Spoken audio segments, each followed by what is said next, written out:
Assalamualaikum warahmatullahi wabarakatuh. Apa kabar Bapak Ibu semuanya? Di video kali ini kita akan mengupdate informasi seleksi P3K 2024. Baik, kita baru saja mendapatkan informasi share yang berulang-ulang yang sudah diteruskan oleh rekan-rekan semua. Ini informasi pertama berkaitan dengan rencana pelaksanaan seleksi P3K yang akan dibuka di bulan Oktober. Selamat siang, mohon izin berbagi informasi kecil berdampak besar bahwa seleksi CSN yang dibuka pada bulan Agustus 2024 adalah seleksi CPNS, tepatnya besok ya Bapak Ibu untuk pendaftaran. Sedangkan seleksi P3K akan dibuka pada bulan Oktober 2024. Bagi teman-teman yang telah terdata sebagai honorer dan non-ASN dan memiliki peluang lebih besar pada seleksi P3K, disarankan untuk tidak ataupun jangan coba-coba membuat akun CPNS. Karena jika telah membuat akun CPNS, maka NIK akan terkunci dan tidak dapat membuat akun P3K saat seleksi P3K dibuka.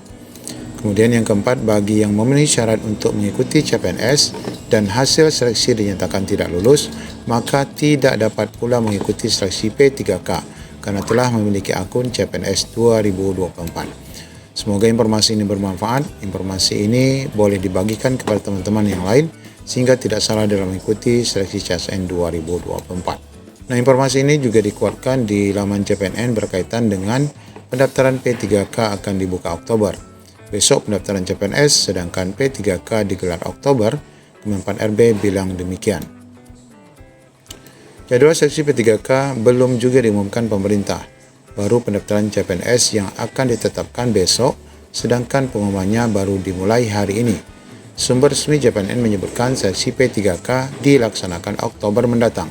Ini setelah mereka mendengar sosialisasi soal persiapan pelaksanaan seleksi P3K 2024. Kami disuruh siap-siap untuk ikut seleksi P3K 2024 pada Oktober mendatang, kata salah satu guru honorer yang enggan disebutkan namanya kepada CPNN. Nah, ini Bapak Ibu ya, jadi wajar kalau memang seleksi P3K itu lebih lambat dibandingkan CPNS.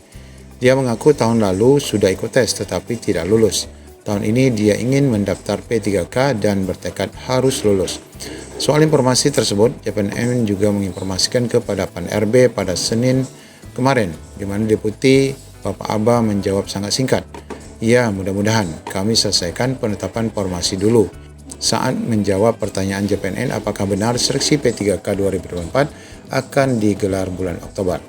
Penetapan formasi ini dilakukan setelah Perval sudah selesai semua dilaksanakan. Sebelumnya pada Rabu, Deputi Aba juga menyatakan jadwal pendaftaran P3K akan segera dikeluarkan. Waalaikumsalam. Terima kasih Pak Deputi. Atur nuhun Kang Aba. Nuhun Pak Ketua. Pak Ketua. Baik, terima kasih banyak Bapak, sangat luar biasa.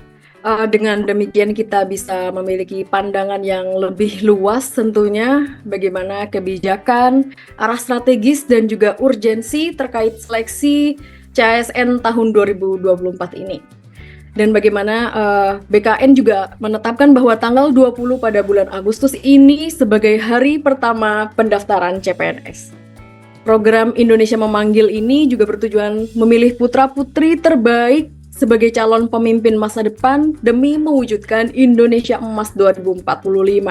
Jadi Bapak Ibu, rekan-rekan semua yang ada saudara ataupun siapa saja yang merasa perlu mempersiapkan dan memperjuangkan terkait seleksi CSN tahun ini, silahkan menyimak, mencatat dan juga dapat menyiapkan pertanyaan terkait materi yang akan disampaikan oleh narasumber-narasumber spesial yang kita undang untuk hadir bersama kita dalam webinar hari ini.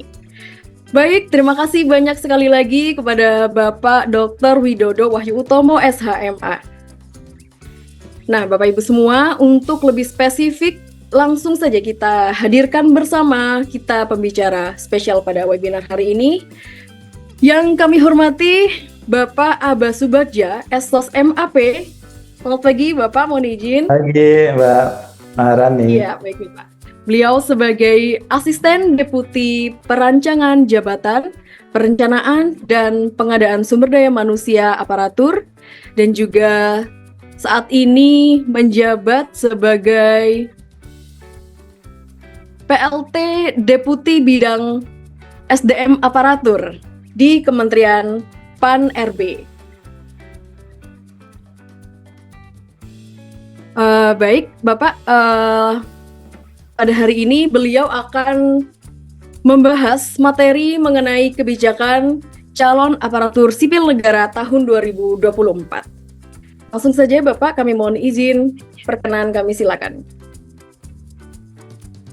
Oke, baik. Terima kasih. Suara saya bisa terdengar, Mbak Maha? Siap Bapak, terdengar dengan jelas. Terima kasih. Yang kami hormati Pak Triwidodo, Ketua DPN Korpri, sekaligus juga beliau Deputi di Lembaga Administrasi Negara. Yang kami hormati juga ada sahabat saya di sini, Bu Jumiati. Ya, Bu Dir, apa kabar? Sehat? Ya. Dan juga Bu Maharani, Mbak Maharani, juga teman-teman sekalian ya yang hadir di Zoom ini, para aparatur sipil negara.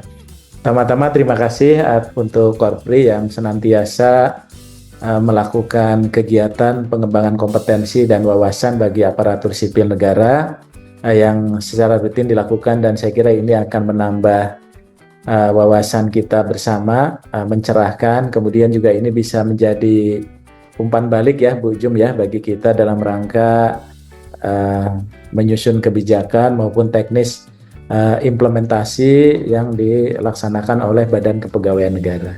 Jadi kami ini dengan BKN ini, Bapak Ibu sekalian, satu rumah nih ya. Jadi apa yang kita lakukan pasti kita lakukan juga secara bersama-sama ya. Nah, oleh sebab itu Bapak Ibu sekalian, khusus kebijakan pengadaan calon aparatur sipil negara kita juga tahun ini agak spesial karena kesempatannya itu cukup besar bagi teman-teman kita, termasuk juga kita ingin menyelesaikan teman-teman yang statusnya masih non ASN tapi sesuai dengan ketentuan peraturan perundang-undangannya ya, sehingga nanti akan lebih adil dalam proses pengadaan CASN kita tahun ini. Nah, oleh sebab itu Bapak Ibu sekalian, tentunya pengadaan ini juga tidak semata-mata kita hanya menambah jumlah pegawai, tapi diharapkan pengadaan CASN juga bisa memberikan kontribusi yang cukup signifikan terhadap organisasinya. Kinerjanya bisa meningkat, kemudian juga pelayanan publiknya juga bisa jauh lebih baik. Nah, oleh sebab itu, kalau kita lihat misalnya dari komposisi kita di Mei, mungkin sekarang Bu Jum punya data yang lebih update lagi ya. Sudah 4,7 tuh di BKN itu kalau tidak salah sampai dengan akhir bulan ini ya Bu Jum ya. Jadi peningkatannya cukup luar biasa. Nah, kenapa kalau kita lihat dari peningkatan ini cukup luar biasa, misalnya di jabatan-jabatan fungsional misalnya. Ya, sekarang ini sudah hampir 70%. Ya, mungkin data di Bu Direktur, di Bu Jum mungkin bisa lebih besar lagi gitu ya. Karena memang formasi yang kita buka ini kecenderungan adalah ke bidang-bidang keahlian. Nah, bidang-bidang keahlian itu adanya di jabatan-jabatan fungsional. Jadi kita dorong teman-teman sekalian, sistem karir, basis karir ASN itu di jabatan-jabatan fungsional hanya memang untuk yang struktural itu karena memang terbatas. Jadi hanya 7%. Nah, oleh sebab itu ini cukup penting. Dan di sini juga sama mungkin untuk P3K ya Bu Direktur, Bu Jum nanti juga akan nambah lagi. Ya, karena juga sekarang misalnya untuk penyelesaian tenaga non ASN gitu yang akan kita buka pasca untuk PNS ini kan nanti P3K, penyelesaian untuk tenaga non ASN yang jumlahnya juga cukup signifikan.